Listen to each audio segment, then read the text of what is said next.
João capítulo 18, versos 19 ao 23. Diz assim: Então o sumo sacerdote interrogou a Jesus acerca dos seus discípulos e da sua doutrina. Declarou-lhe Jesus: Eu tenho falado francamente ao mundo. Ensinei continuamente, tanto nas sinagogas como no templo, onde todos os judeus se reúnem, e nada disse em oculto. Por que me interrogas? Pergunta aos que ouviram o que lhes falei. Bem sabem eles o que eu disse. Dizendo ele isto, um dos guardas que ali estavam deu uma bofetada em Jesus, dizendo: É assim que falas ao sumo sacerdote?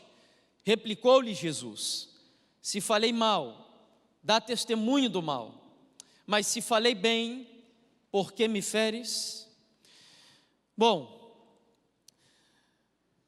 antes de comentarmos sobre o texto, eu gostaria de compartilhar com vocês aqui 3 frases que têm tudo a ver com a experiência que acabamos de ler. Martinho Lutero certa vez disse que a paz se possível, mas a verdade a qualquer preço. Andrews, o primeiro missionário da igreja adventista enviado ao exterior: Eu trocaria 1000 erros por uma verdade. E George Orwell, numa época de mentiras universais, dizer a verdade é um ato revolucionário. As 3 frases que nós acabamos de ler têm tudo a ver com o texto, com a experiência ocorrida com o nosso Senhor Jesus Cristo. O Senhor Jesus ali estava perante o tribunal de Anás. Anás já não era mais o sumo sacerdote, usando o nosso linguajar mais atual, ele já estava jubilado, já estava aposentado. Mas como Anás era um homem experiente, um homem de influência, a multidão daqueles que queriam a crucifixão do Senhor Jesus decidiram levá-lo, antes de levar a Caifás, em primeiro lugar a Anás. E Anás dá início ao seu interrogatório. E ele começa questionando ou perguntando ao Senhor Jesus acerca dos seus discípulos e da sua doutrina. Ou seja, acerca das suas crenças, acerca dos seus ensinamentos e do seu conteúdo de pregação. E o Senhor Jesus dá uma resposta muito clara, direta e objetiva, dizendo que ao longo do seu ministério, ele foi um homem transparente, ele foi um homem claro naquilo que disse, ele falou a verdade, ele viveu a verdade, ele testemunhou da verdade e defendeu a verdade de maneira clara e não oculta. Mas o Senhor Jesus estaria a ponto de experimentar justamente aquilo que essas frases aqui nos ensinam. As 2 primeiras, de Martinho Lutero e de Andrews, nos apresentam o valor da verdade. A verdade é muito cara, a verdade é valiosa, a verdade é valorosa. E o Senhor Jesus mostrou ao longo do seu ministério que ele estava disposto a pagar o preço que fosse para defender e viver a verdade.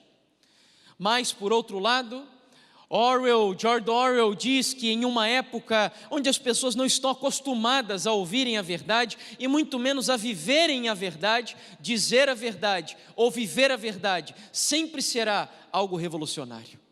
E o Senhor Jesus experimentou isso. No momento em que ele dá essa resposta para Anás, o soldado se aproxima dele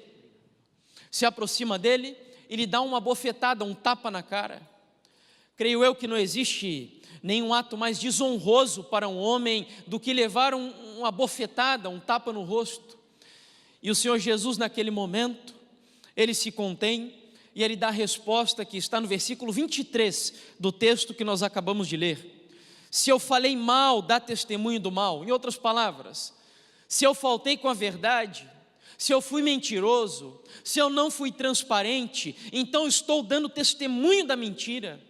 Eu estou dando testemunho aqui da inverdade. Mas se eu falei bem, ou se eu fui verdadeiro, se eu fui autêntico, por que me feres? Queridos, para vocês compreenderem melhor aqui o texto, A época na qual o Senhor Jesus veio a este mundo era literalmente uma época onde as pessoas não estavam preparadas para ouvirem a verdade. Eles haviam passado um longo período de mais ou menos 400 anos, profundamente influenciados pela filosofia grega. E na filosofia grega existem coisas boas, mas também existem coisas muito ruins. E entre as coisas ruins estavam aquelas que faziam os seres humanos reservarem as esperanças da sua vida apenas aquilo que era terreno. E os judeus, então, ao longo de 4.000 anos, anunciando o Messias, esperando o Messias, pregando sobre o Messias, quando o Messias veio, ele não cumpriu as suas expectativas. Eles esperavam um Messias que fosse assentar-se em um cavalo de raça, marchar à frente dos exércitos de Judá e entrar em um conflito bélico contra os exércitos de Roma. E assim, quando eles viram que o Messias, por exemplo, nasceu de uma família pobre, uma família que não tinha nem mesmo recursos para comprar uma ovelha sequer, para oferecer em sacrifício no altar do Senhor, tiveram que oferecer uma rolinha. Uma família que criaria o Senhor Jesus Cristo em uma das cidades mais impopulares daquela época, Nazaré. A impopularidade era tamanha que um dos discípulos de Jesus, chamado Natanael, chegaria para Filipe e diria: acaso algo de bom pode vir de Nazaré? Eles não estavam preparados para ouvir falar que a verdade encarnaria e ela caminharia entre os indigentes, entre pessoas marginalizadas, entre adúlteros, entre leprosos, entre os homens desprezados da sociedade. Eles não estavam preparados para ver que a verdade seria um homem calçado de sandália ou andando com os pés empolvorados.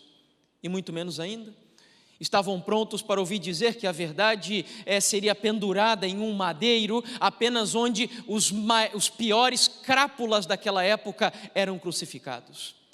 Dizer que a verdade se resumia na pessoa do Senhor Jesus Cristo, na época dele, era algo escandaloso. Tão escandaloso que o apóstolo Paulo diria no livro de Coríntios que os judeus pedem sinais, os gregos sabedoria, mas nós pregamos a Cristo e a este crucificado, escândalo para os judeus e loucura para os gregos. Volto a repetir, dizer a verdade na época do Senhor Jesus era algo revolucionário, era caríssimo, e o Senhor Jesus pagou o preço por isso. Sabe que estudando um pouco desse tema, eu me deparei com essa notícia de um estudioso, um homem erudito, professor da Universidade de Oxford, chamado Timothy Ash. E baseado nos seus estudos, ele chegou à conclusão de que se viesse hoje, na nossa época, na nossa cultura, Jesus Cristo seria considerado o quê? Consegue enxergar ali? Um extremista. Essa foi a conclusão desse homem. Baseado nos seus estudos, ele concluiu, portanto, que se Cristo viesse hoje, seria considerado como um homem desequilibrado, um homem radical, talvez um fanático perigoso, não a ponto de matar pessoas, mas de provocar um certo distúrbio na sociedade. Um outro estudioso, esse um pouco mais conhecido talvez, chamado Augusto Cury.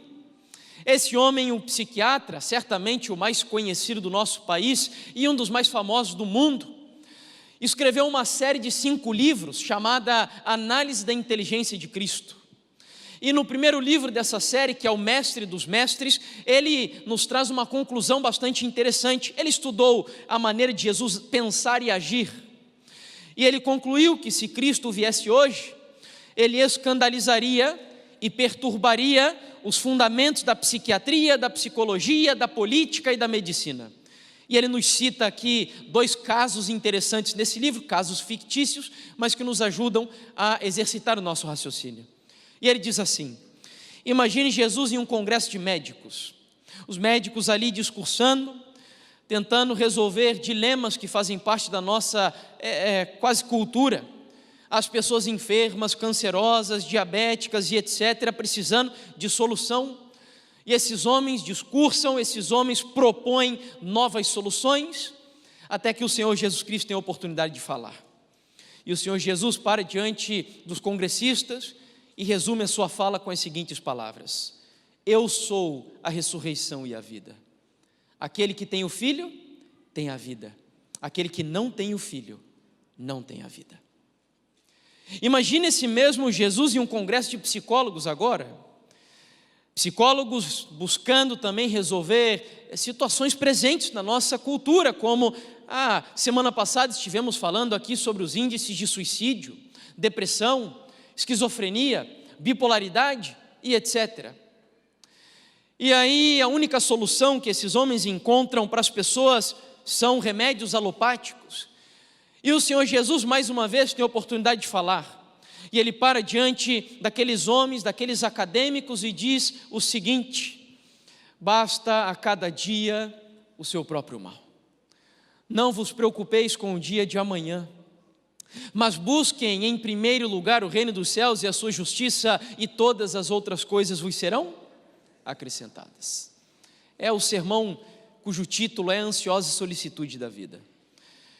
Você consegue imaginar qual seria talvez a reação das pessoas se esse mesmo Jesus de 2000 anos atrás, defendendo exatamente aquilo que ele defendeu e viveu há 2000 anos atrás na nossa cultura atual, você consegue imaginar como será que as pessoas reagiriam diante dessa verdade, a saber, o Senhor Jesus Cristo? Será que nós hoje estamos preparados para ouvir a verdade, para viver a verdade, para pregar a verdade? Eu tenho dúvidas sobre isso.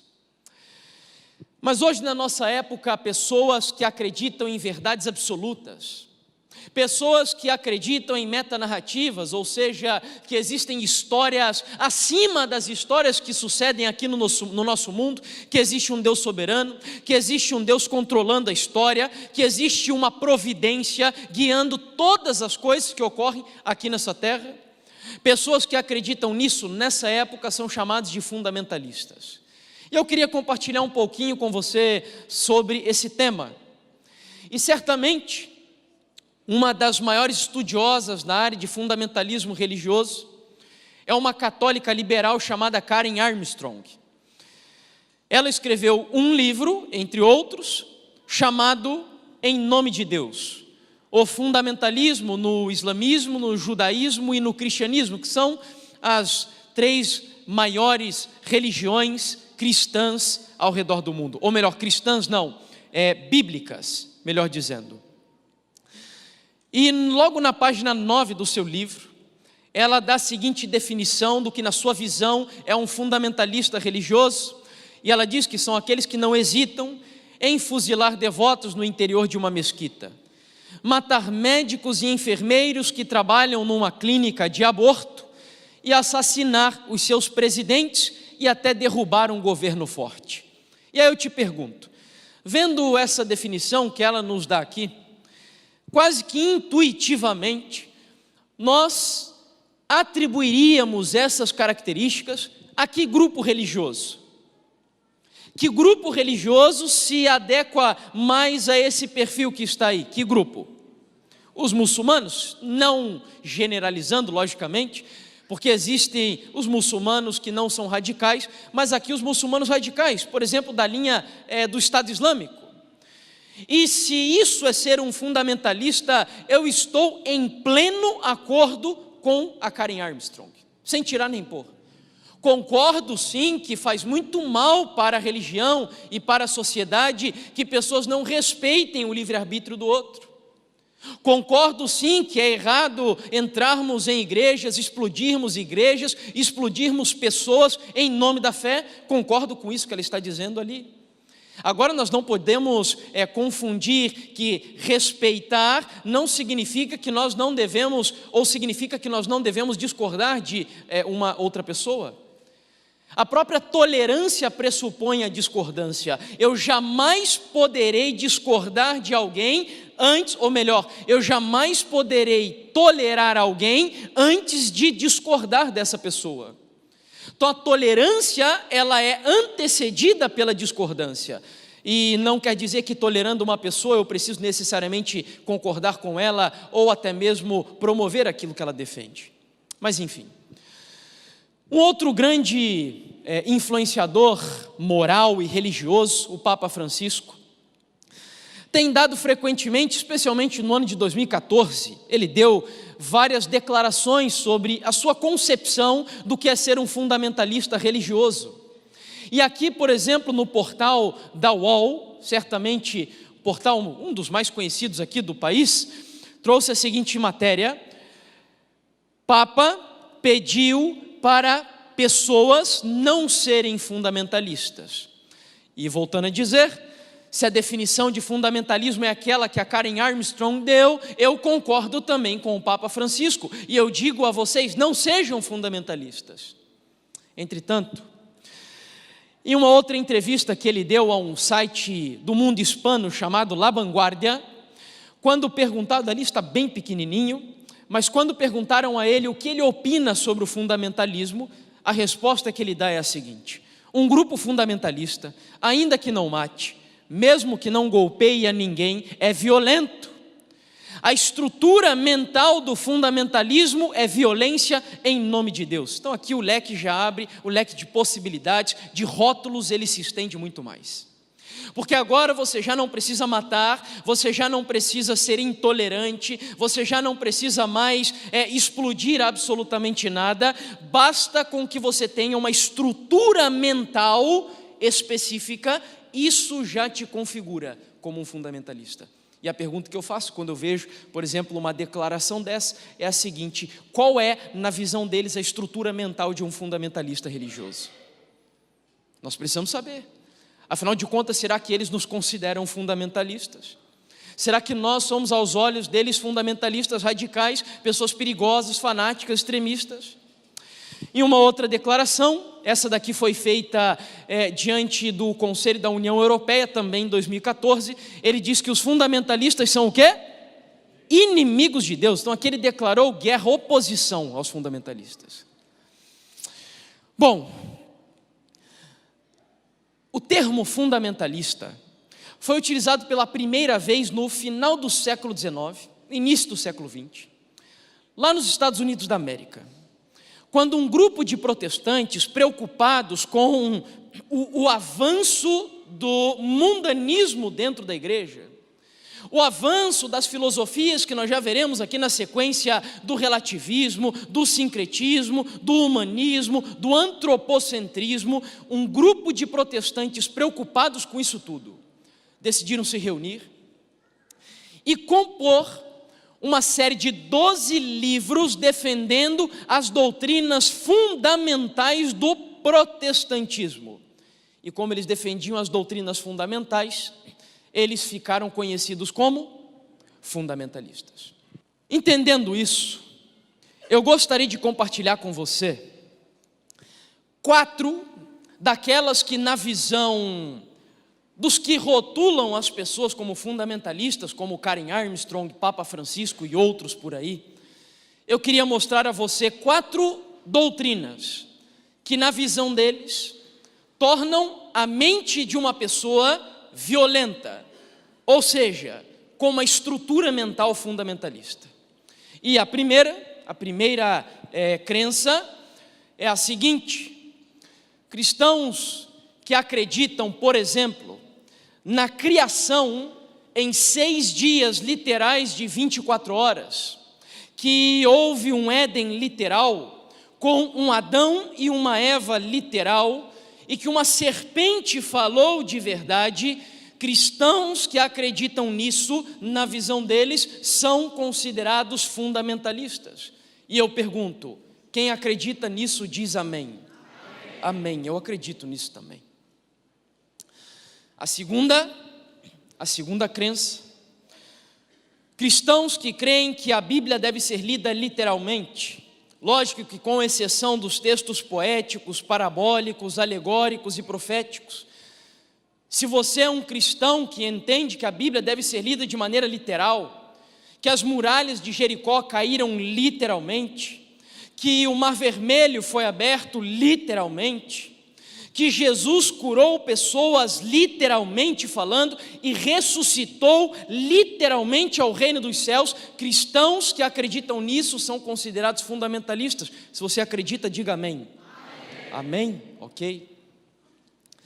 A terceira característica: cristãos que acreditam que o Senhor Jesus voltará literalmente nas nuvens dos céus, que o céu será aberto literalmente como um pergaminho, e que anjos virão, que trombetas soarão, e que todo olho verá Jesus literalmente no reino dos céus, são fundamentalistas. Quem crê diz amém.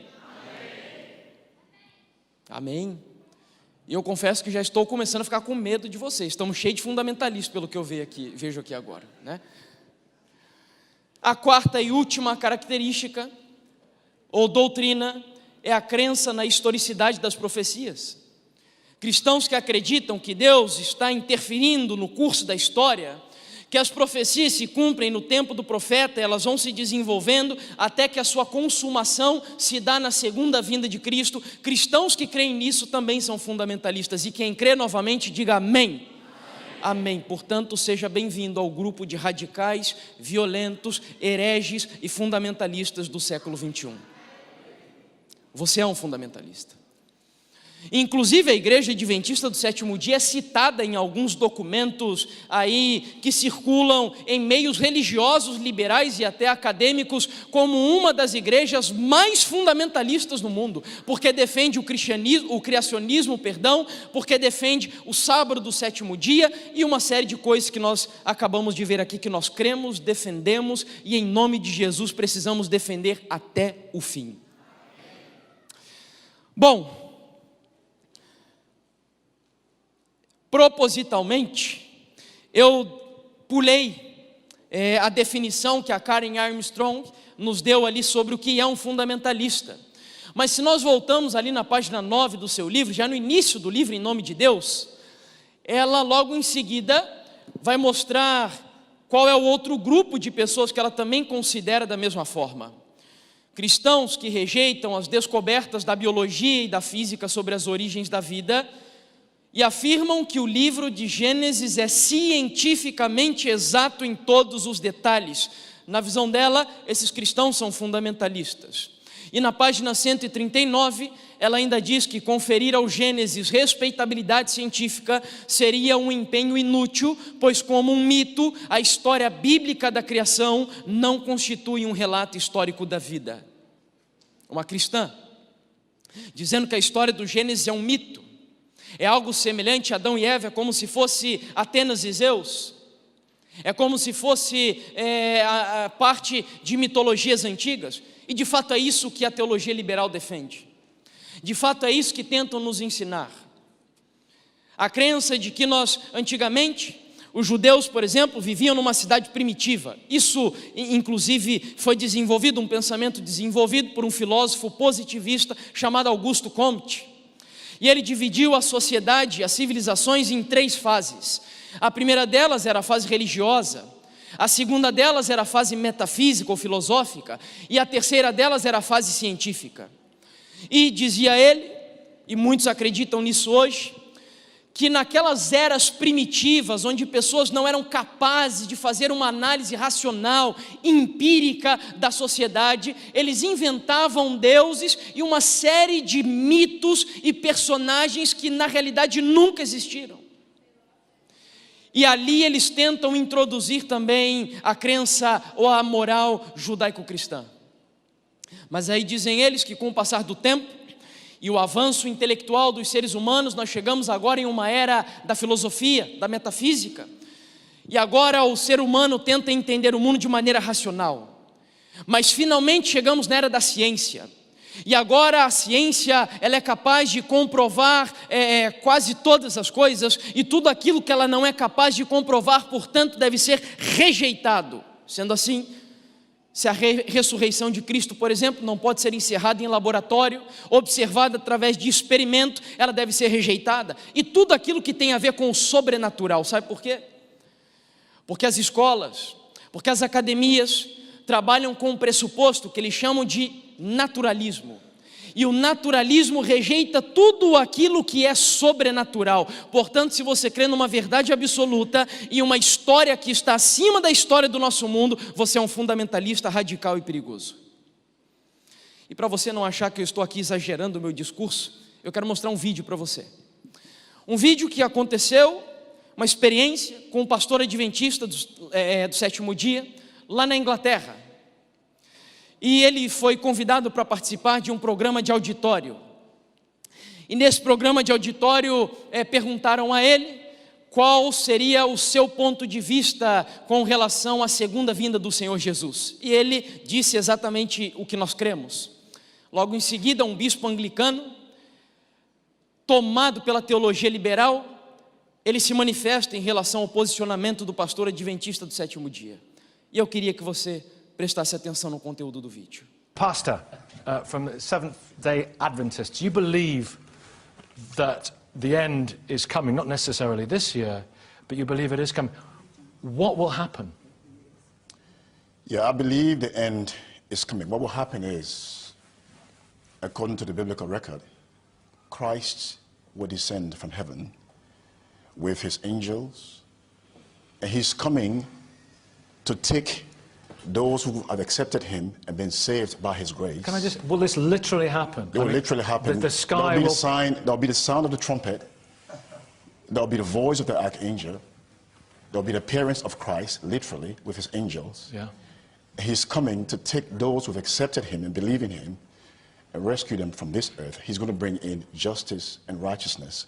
Will the sky part? The sky is going to open, according to the biblical record. The sky is going to open. He's going to descend with his angels, and he's coming to take those who have been saved by his grace. Pretty mean-spirited Christ. Well, no, hang on, no, listen, wait a minute, You're not going to be laughing soon, I'll tell you that. Listen, it says, this is all in the Bible, isn't it? It's in Revelations and Thessalonians, and it's in Revelation, John. It's in Thessalonians, it's in the book of John. Yeah. What happens then? What happens during there's a thousand-year period. What happens then?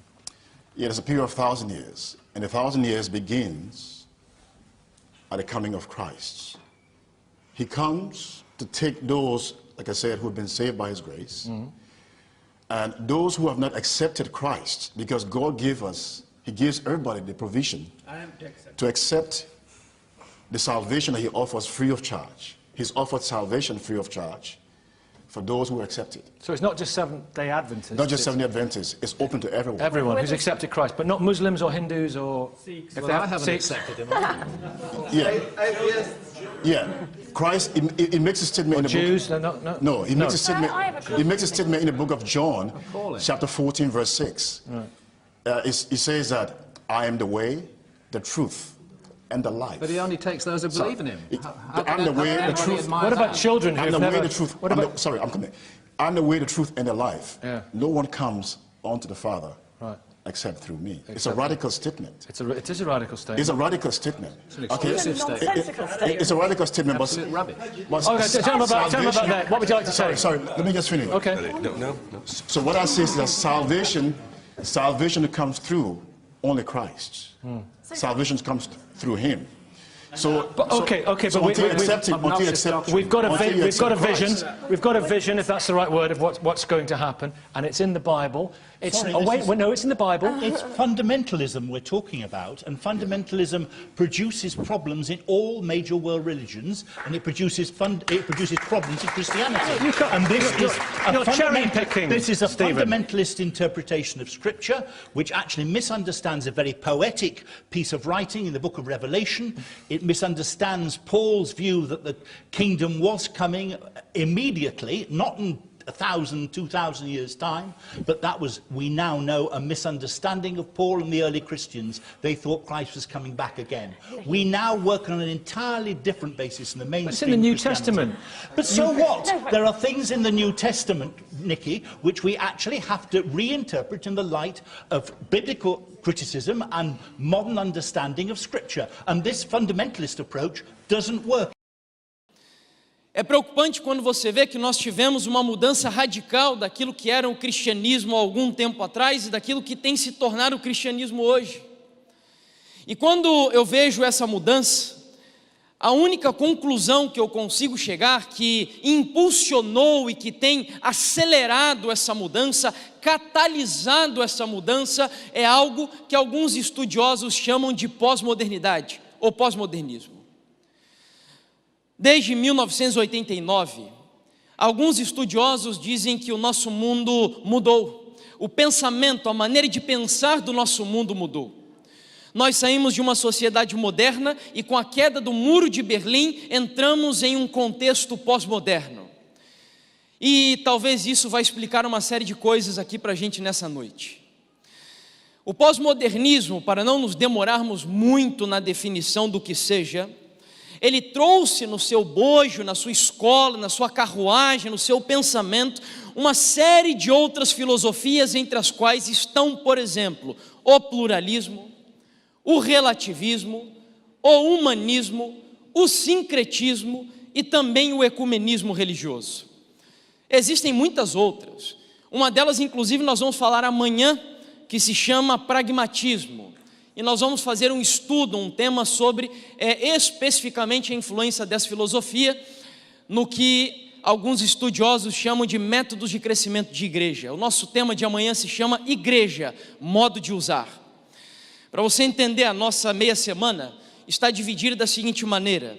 Primeiro, nós vamos lidar com as questões da identidade cristã que dizem respeito à nossa vida particular. Amanhã nós vamos lidar com as questões da identidade cristã que dizem respeito ao nosso dia a dia institucional eclesiástico. E segunda noite é aquele tema que eu sempre digo que se você tiver que faltar em algum momento nessa semana, que você não falte segunda-feira. Porque o assunto da segunda-feira é sobre família. E nós vamos mostrar que uma outra instituição, alvo dessa diluição identitária também é a família. Ou seja, nós individualmente, eclesiasticamente e familiarmente falando, estamos diluindo a nossa identidade e os nossos valores morais. E esse é o nosso passo a passo aqui até quarta-feira à noite. E aí o de terça e de quarta, o tema eu digo para vocês ao longo da semana. Mas vamos lá, não vamos falar sobre todos eles, o tempo nem nos seria possível. Eu quero me deter aqui um pouquinho no pluralismo e um pouco mais no relativismo. Os pluralistas dizem que não existe apenas uma verdade, são várias verdades. São várias verdades sobre história, várias verdades sobre psicologia, sobre filosofia, sobre política e sobre todas as coisas. Eu, por exemplo, sou da área de história, ainda não formado, mas graduando na área de história. E nós aprendemos ali no curso que não existe apenas uma verdade histórica sobre o Brasil. Isso tudo vai depender da sua perspectiva de análise, da sua educação, do local de onde você nasceu, se você é europeu, se você é africano ou se você é indígena. Dependendo da sua perspectiva de estudo, você fará uma análise diferente da história do Brasil. Portanto, a conclusão é que a história é plural. São várias verdades sobre a história. E eu sempre digo que essas filosofias no ambiente acadêmico funcionam. É verdade que existem várias verdades sobre história, várias verdades sobre filosofia.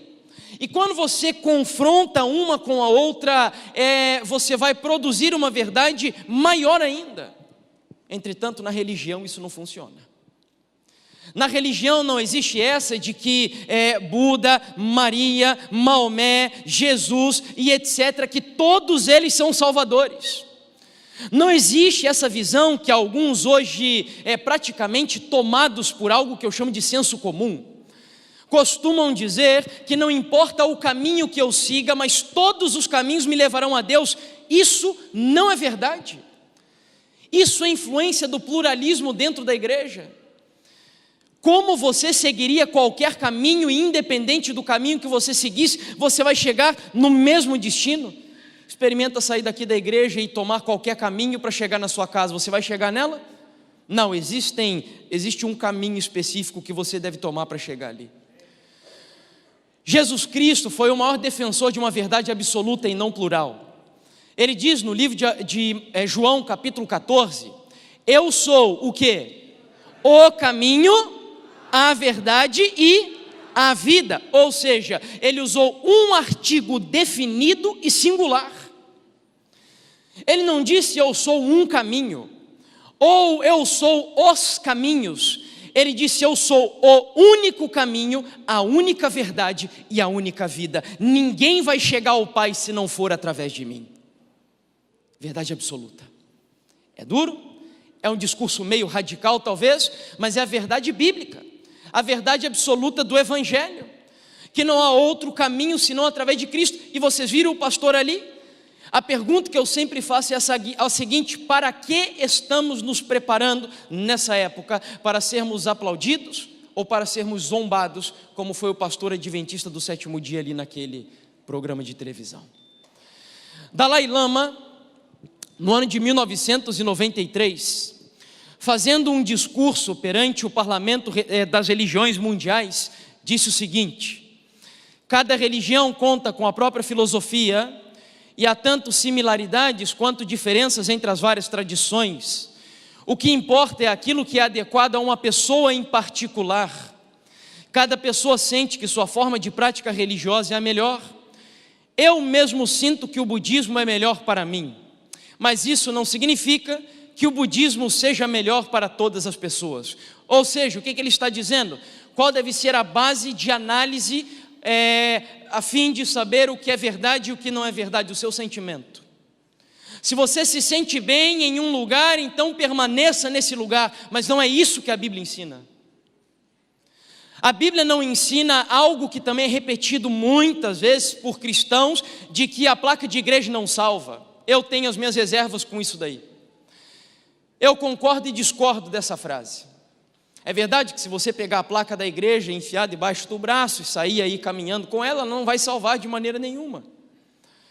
Mas é um fato que aquilo que é ensinado dentro das portas onde a placa dessa igreja está, é capaz de fazer uma pessoa se salvar ou ainda dar um mergulho no lago de fogo. Nós temos sido de alguma forma afetados e influenciados por essas filosofias sem muitas vezes nem perceber, irmãos. É lógico que devemos amar, é lógico que devemos tolerar, é lógico que devemos agir pacientemente, mas eu não sei se você sabia, os discípulos viveram no meio de um império romano que era extremamente plural. Os romanos, quando conquistavam uma nação pagã, eles não perseguiam essas nações por conta do seu paganismo. Ao contrário, eles pegavam os deuses dessas nações e incluíam no panteão de deuses romanos. Mas o cristianismo, quando surgiu um grupo de cristãos radicais, fanáticos e fundamentalistas, dizendo que só Jesus salva, dizendo que só há um Deus, eles rejeitaram isso. Tanto que eles chamavam os cristãos, sabe do quê? Sabe como que os cristãos eram chamados no tempo dos discípulos, da igreja primitiva? De ateus. Eles eram chamados de ateus, porque os romanos diziam que era impossível essa história de que só existe um Deus, isso é coisa de ateu, persigam os cristãos, matem os cristãos por causa disso. E eles viveram, ensinaram essa verdade absoluta, de que só há um Salvador e que só há salvação através de Jesus Cristo. Um outro grande problema é o relativismo. O relativismo não muito diferente do pluralismo. Diz que não existe apenas uma única verdade, ou melhor, não existe verdade absoluta. A verdade vai depender da sua perspectiva novamente. Não existe certo e errado, não existe bom e mal, não existe santo e profano. Isso são construções culturais. Isso faz parte da ideia de seres humanos influenciados por uma moral preconceituosa judaico-cristã. E creio eu que não existe nenhuma forma mais assustadora, usando um termo eufêmico aqui, do relativismo do que essa, que por exemplo a revista Veja, no ano de 2016 tratou ali, com a matéria de capa. Era sobre uma matéria sobre a ideologia de gênero. E a ideologia de gênero nega, por exemplo, de que o sexo biológico de uma criança, ou seja, quando ela nasce com a genitália masculina, ou nascendo com a genitália feminina, embora ela concorde que o sexo biológico dessa criança possa ser um homem ou possa ser uma mulher, ela não acredita, ela vai negar que isso seja o suficiente para determinar a identidade sexual da criança.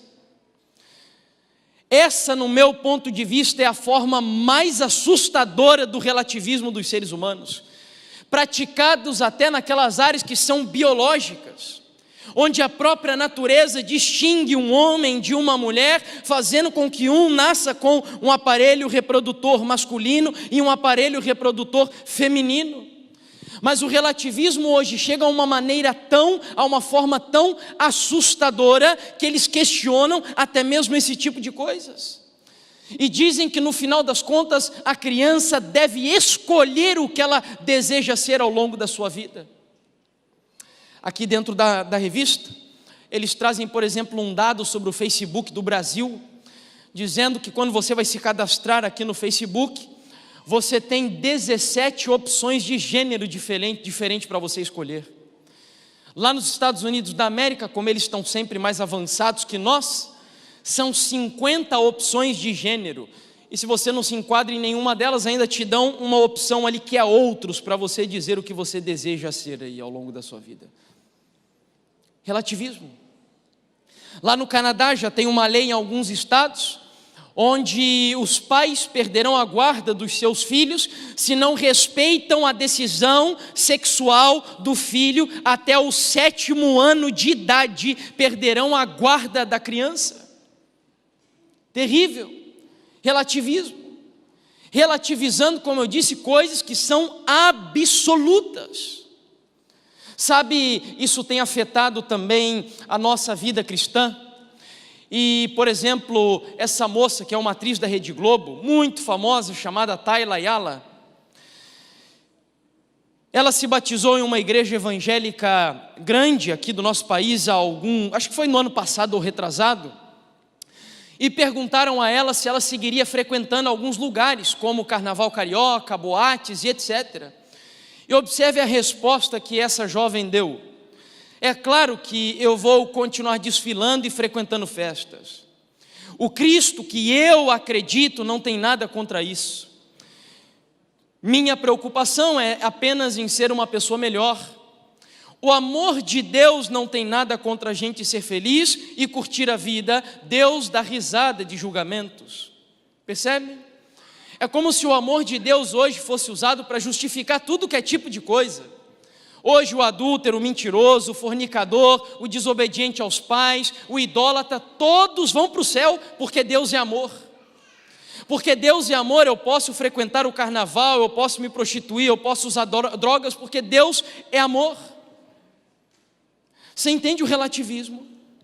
Você entende como o relativismo tem afetado a vida das pessoas? Talvez nós nunca tivéssemos pensado nisso.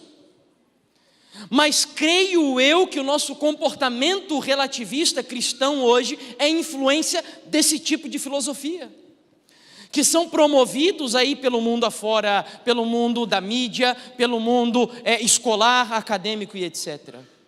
Uma outra também evangélica, essa modelo, chamada Aline Franzói, depois de participar da novela Guerra dos Sexos, fazer um ensaio sensual para a revista VIP e ser ring girl de UFC, foi convidada para posar nua na Playboy. E vejam a resposta que ela deu aos seus entrevistadores: sou evangélica e uso o meu Facebook para dizer o quanto Deus foi e é poderoso em minha vida, e afinal, o que tem de errado? É muito o quê? É muito relativo o que é certo e errado. Concilio não só essa nova carreira, como a carreira de modelo também, pois na minha concepção Deus olha o nosso coração e a nossa intenção. Você consegue perceber? A Bíblia não ensina que a moral é algo relativo. A Bíblia não ensina que é relativo o que é certo e errado, muito pelo contrário. Lá em Isaías, o profeta diz claramente que aquele que chama o bem mal e ao mal bem, que mistura o santo com o profano, isso é maldição aos olhos de Deus. E aí, o resultado disso tudo é apontar, rotular algumas pessoas que buscam viver esse cristianismo mais sério, mais genuíno, autêntico, de fundamentalistas. Sabe, eu queria fazer um parênteses breve aqui, antes que alguns saiam daqui nessa noite com compreensões equivocadas. Quando eu defendo um cristianismo mais sério, mais autêntico, genuíno, verdadeiro, eu não estou aqui de maneira nenhuma defendendo que você se debande para o outro extremo. Extremo esse que, por exemplo, eu vivi ao longo de 10 anos da minha vida. a ponto de acreditar que porque Jesus Cristo estava voltando, eu não deveria estudar. Eu vivi ao longo de 10 anos esse extremismo, esse fanatismo, isso que desagrada a Deus tanto quanto o liberalismo. Na época do Senhor Jesus, os 2 grupos que Jesus mais lutou para salvá-los, mas eles não quiseram, alguns foram salvos, a maioria não foi. Foram os fariseus e os saduceus. Os fariseus representam a ala extremista, a ala que só sabe criticar, acusar, bater, olhar para o outro e querer que o outro viva aquilo que nem ele mesmo está vivendo. A ala liberal era a ala dos saduceus. Eles negavam as verdades absolutas da Bíblia, não criam na ressurreição, não criam no ministério dos anjos, e Jesus Cristo bateu firme contra esse grupo de pessoas, os 2 grupos. E o que eles acreditavam era tão enfermiço, tão doentio, que mesmo tendo brigas internas, liberais e extremistas, quando eles chegaram a um desejo comum, que era matar Jesus Cristo, eles se uniram. Portanto, eu faço um alerta para você. Você, meu irmão, que tem inclinações liberais. Você, minha irmã, meu irmão, que tem inclinações extremistas. Fuja disso enquanto há tempo. Isso é diabólico, isso é satânico, isso provoca perturbações terríveis na igreja. Volto a repetir, eu não estou defendendo nenhum dos extremos aqui nessa manhã, nessa tarde. Quando eu disse, por exemplo, pela manhã, acho que isso também precisa ficar claro, eu acabei esquecendo de dizer, sobre os princípios de cultura, nós devemos entender que nem todos os valores culturais são agressivos aos nossos princípios.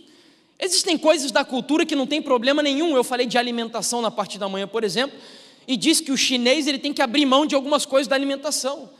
Mas o brasileiro, vocês aqui, por exemplo, que tem costume de comer cuscuz, tem algum problema comer cuscuz? Não, tem problema nenhum. Então, nem sempre a cultura é um problema. Então, abro esse parênteses para você ter muito cuidado, porque isso é perturbador, isso provoca desunião na igreja e nós devemos evitar os extremos. Voltando aqui, portanto, o que essa moça está dizendo é a influência do relativismo, como eu disse. Bom, o resultado disso tudo, o resultado de uma civilização ou de um cristianismo pluralista, relativista, nos leva a um cristianismo sincrético também. E o sincretismo religioso é você absorver certos costumes de outras religiões e misturar com a sua fé. Por exemplo, há algum tempo, formou-se uma linha protestante mais atual, onde acredita-se que não há nenhum problema pessoas caírem no chão na igreja, jogarem cadeira para o alto, rodopiarem. Isso, não entenda-me mal. Cada religião siga a sua tradição. Isso faz parte, por exemplo, da Umbanda, do Candomblé, da Macumba, e eles podem seguir se eles acreditam nisso. Mas misturar essas coisas com o cristianismo se chama sincretismo religioso. É mistura. Algo que era inaceitável, por exemplo, para os cristãos primitivos de Roma. Foi o que Constantino fez quando ele se converteu ao cristianismo. E muitas vezes hoje nós estamos, e quando eu digo nós, é cristianismo como um todo, mercadejando, vendendo indulgências dentro da igreja, vendendo camisa suada, tijolinho e etc. Uma série de coisas que a Bíblia condena. Sincretismo religioso. Eu poderia falar aqui de muitas ainda, como o humanismo, por exemplo. O humanismo na área da música, então, é terrível. A música verdadeiramente bíblica e cristã, ela tem 2 objetivos principais: memorização de promessas de Deus, e em segundo lugar, exaltação do nome do Senhor. A música hoje muitas vezes tem perdido seu papel, ela se tornou humanista. Nós passamos a colocar o homem no centro da adoração. Eu te amo, eu te adoro ainda não teria problema, né? Mas nos relacionamos com Deus como se o Senhor fosse um tipo de parceiro amoroso, falando de paixão a Deus, falando de um relacionamento meio carnal até com Deus, umas coisas meio esquisitas. me beija, me abraça. Nós precisamos rever alguns conceitos. Meus irmãos, amanhã nós vamos adentrar um pouquinho mais no universo eclesiástico, mas o pluralismo tem moldado sim a face do cristianismo. Mas eu queria me deter um pouco mais aqui na questão do relativismo dentro do cristianismo, dizendo a vocês que, por exemplo, hoje no nosso mundo cristão, nós temos muitas pessoas que, afetadas pelo relativismo, adotam certos comportamentos relativistas no seu relacionamento com Deus. Leem a Bíblia, por exemplo, de maneira relativista. Não, eu gosto do Deus que dá bênçãos, do Deus que ama, do Deus que é misericordioso, do Deus que é amor, do Deus da graça. Mas eu evito o Deus da ira, o Deus da santidade, o Deus do juízo, porque eu não gosto desse Deus. Isso é relativismo. Um dos pais da igreja mais importantes na história do cristianismo, chamado Agostinho de Hipona, ele já denunciou na sua época esse tipo de relativismo, dizendo o seguinte, que se você acredita apenas nas partes que você gosta do evangelho e rejeita o que você não gosta, não é no evangelho que você acredita, mas é em si mesmo. E eu fico me perguntando, quantos evangelhos hoje estão presentes no cristianismo? É o evangelho da prosperidade, é o evangelho da cura, é o evangelho da bênção, é evangelho para atender as necessidades dos seres humanos e não a vontade de Deus. Isso é um perigo terrível para o cristianismo. A palavra de Deus deve ser soberana. Deus não enviou o seu Filho para nos agradar, Ele enviou o seu Filho para nos salvar, bendito seja o nome do Senhor. E eu sei que muitas vezes é difícil nós entendermos isso, mas eu sei que todos aqueles que, por exemplo, são pais e mães aqui nessa noite devem entender um pouquinho disso, que nem sempre a fim de salvar um filho você poderá agradar esse filho. Isso é o evangelho. E eu fico desesperado, eu imagino pastores que já estão nessa caminhada há muito mais tempo do que eu, o quanto eles têm se preocupado, e eu volto a repetir, essa não é só uma preocupação exclusiva da igreja adventista. Isso tem acontecido nas mais diversas igrejas. Eu acompanho, por exemplo, alguns pastores evangélicos aqui no Brasil, a quem eu tenho muito respeito e admiração. E esses homens têm clamado pelo retorno de um cristianismo genuíno dentro das suas igrejas. Sabe, eu queria me dirigir agora de maneira específica, eu peço licença a todos que estão aqui, para falar um pouquinho mais intimamente aos adventistas. E eu vejo hoje que muitas vezes nós adventistas temos adotado certos comportamentos relativistas nos nossos princípios. Eu poderia falar, por exemplo, aqui sobre o sábado. Como nós estamos guardando o sábado hoje? Quantas orientações Deus nos deu através de Ellen White também sobre a maneira como deveríamos guardar o sábado. Mas muitas vezes nós temos relativizado certas atitudes que deveríamos e não deveríamos ter nesse dia. Eu sei que muitos, às vezes, saem, isso já, eu digo para vocês que eu sei, porque pessoas depois que eu preguei e falei isso, que eu falei, vieram confessar para mim, que saem do culto de sábado e vão almoçar, por exemplo, em restaurantes, e aí relativizam a verdade bíblica da guarda do sábado, e que guardar o sábado significa não apenas eu não trabalhar, mas nem a minha casa, nem o meu servo, nem a minha serva. E muitas outras coisas que eu poderia citar aqui. Coisas pequenas, por exemplo, talvez alguns aqui vão se assustar com o que eu vou dizer, mas Ellen White diz, por exemplo, que se possível nós deveríamos evitar de lavar louça no dia de sábado. Ela orienta isso. E eu sei que no passado isso era comum, mas hoje muitos acham isso um escândalo, dizem, não, mas isso é uma coisa besta, uma coisa pequena, e de fato é pequena, de fato é pequena. Mas isso significa algo que eu chamo de pedagogia de Deus. E Deus, na sua pedagogia, a fim de ensinar os seres humanos, Ele usa certas coisinhas pequenas da vida para nos ensinar a distinção entre o santo e o profano. Por exemplo, lá no Jardim do Éden, Ele deu um monte de árvore para Adão e Eva fazer uso delas, e Ele só pediu um fruto, não como. Talvez Eva tenha pensado, mas Deus vai ligar para uma coisa tão pequenininha, tão besta como essa? Então é uma coisa pequena. Mas isso se chama pedagogia. Você, através desses atos, você, sem pensar, adquire um espírito de santidade, de reverência para com aquela determinada coisa. Poderia falar aqui, por exemplo, algo que realmente tem, aqui no Brasil ainda não está tão alastrado isso, mas já vi pessoas que têm começado, não me interpretem mal os amigos que estão nos visitando, mas nós adventistas temos um posicionamento, por exemplo, sobre o uso de joias. E pessoas têm chegado para mim, já chegaram em programações que eu faço e me questionado: irmão, joia é uma questão de princípio ou é cultura? É algo que eu posso decidir se eu uso ou se eu não uso? O que você acha? É princípio ou é cultura? É princípio. A igreja tem princípios nessa área também. Não é só joia, né? A gente fala de joias, mas aqui entra a vaidade como um todo. Um carro pode ser um problema, dependendo como for o seu relacionamento com aquilo, e muitas outras coisas. A questão do cinema, e não só do cinema, mas dos filmes em geral. Nós temos relativizado também isso, e a igreja tem posicionamentos sobre muitas outras coisas que eu poderia citar e mencionar aqui.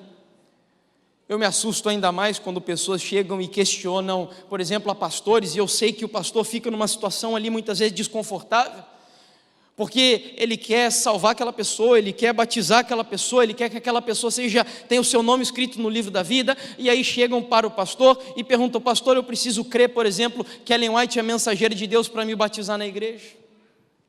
E essa é uma das crenças fundamentais da igreja. Então nós temos que ter muito cuidado com o relativismo sendo introduzido na nossa fé, porque o inimigo tem pouco a pouco aberto brechas, aberto portas. Poderia ainda citar aqui, me permita, eu preciso ser muito sincero com vocês, irmãos, mas algo que a igreja tem um posicionamento claríssimo sobre isso também. E nós estamos hoje tão atrasados na área da alimentação, que nós voltamos a fazer uso daquilo que a serva do Senhor nos orienta claramente a abandonarmos da nossa dieta, que é o café. Ela chega a comparar o café com o ópio, com o fumo. Então, eu não quero que ninguém aqui nessa noite olhe para o seu irmão ao lado e comece a dizer: olha, eu estou assim. Se você olhar para alguém e pensar que você está melhor do que ele, isso significa que você está pior do que qualquer outra pessoa que esteja aqui nessa noite. Porque quando eu prego essa mensagem, não é para você olhar para o seu irmão, é para você olhar para dentro do seu coração, e para você fazer uma autoanálise da sua vida cristã individualmente falando. Esse é o objetivo. Bom, sabe, queridos, eu não posso terminar essa mensagem dessa maneira, né? O nosso Deus é sempre um Deus de solução e não de problemas. E Deus já tem uma solução para isso tudo há muitos anos atrás, e eu louvo a Deus por causa disso. E sabe, na Bíblia Sagrada, o Senhor, Ele viu, Ele profetizou exatamente essa geração que eu e você estamos vivendo, conhecida como geração pós-moderna. Ele profetizou essa geração. Ele disse que essa geração surgiria. Só que na Bíblia ele não chama essa geração de pós-moderna. Ele dá um outro nome para essa geração. Quem arrisca dizer que nome é? Má e perversa. Essas seriam características dela. Mas o nome que ele dá para essa geração é Laodiceia. É Laodiceia. E quando você faz uma análise das características de Laodiceia, você vê que o grande problema de Laodiceia, qual é? Qual é? Mornidão, né? O texto diz que o laodiceano não é frio e nem é quente, ele é morno. E quando eu olho para o pós-moderno, a única conclusão que eu chego é que a mornidão está relacionada com o relativismo. Deus, ao invés de chamar pós-modernos de pós-moderno, ele se chamou de laodiceanos, e ao invés de chamar-nos de relativistas, ele nos chamou de mornos, porque era a linguagem daquela época. Mas é a mesma coisa. Agora, embora o coração laodiceano seja um coração relativista, morno, dividido, o nosso Deus não nos abandonou. Ele não nos abandonou. E é isso que é o mais bonito da carta à igreja de Laodiceia. Porque a carta nos mostra que enquanto nós dizemos a ele que o nosso coração está dividido, o que ele está fazendo? Você se lembra? Lembra na carta o que ele faz? Ele está o quê? Batendo na porta pedindo para entrar. Ou seja, louvado seja Deus, Ele não desistiu de mim e nem de você, meus irmãos. E Ele vai lutar até o fim por cada um de nós, porque o preço que Ele pagou pela nossa salvação foi caríssimo. Tudo aquilo que Ele experimentou no Getsemane não foi um teatro. As gotas de sangue não foram um teatro. O gemido lá no Monte das Oliveiras, antes de ir para o Getsemane, a ponto de assustar as pessoas que estavam ao lado dele, não foi um teatro. O grito lá no Calvário, dizendo Eli, Eli, lama sabachthani, não foi um teatro. Ele sofreu tudo o que podia e até nem podia para salvar você. Ele não vai desistir fácil. E a Bíblia mostra que ele está batendo na porta pedindo para entrar. E sabe por que eu concluo que essa é uma obra individual? Tem pessoas que leem essa carta e pensam que ele está batendo nas portas da igreja. Pensam que Jesus está batendo nas portas para entrar na igreja. Não, não é nas portas da igreja que ele está batendo, não. Porque o texto claramente diz que aquele que ouvir a sua voz e abrir a porta, eu entrarei e cearei com quem? Com ele, não com eles, não está no plural, está no singular. Ou seja, Jesus está mostrando que essa é uma obra individual. E daqui de dentro dessa noite, terão pessoas que voltarão aos seus lares, voltarão à sua rotina normal, e essa mensagem não terá valido nada. Mas outros que abriram a porta do seu coração, sairão daqui, farão uma autoanálise e dirão ao Senhor Jesus: eu quero que o Senhor entre e faça uma revolução na minha vida. E eu espero que essa pessoa seja você.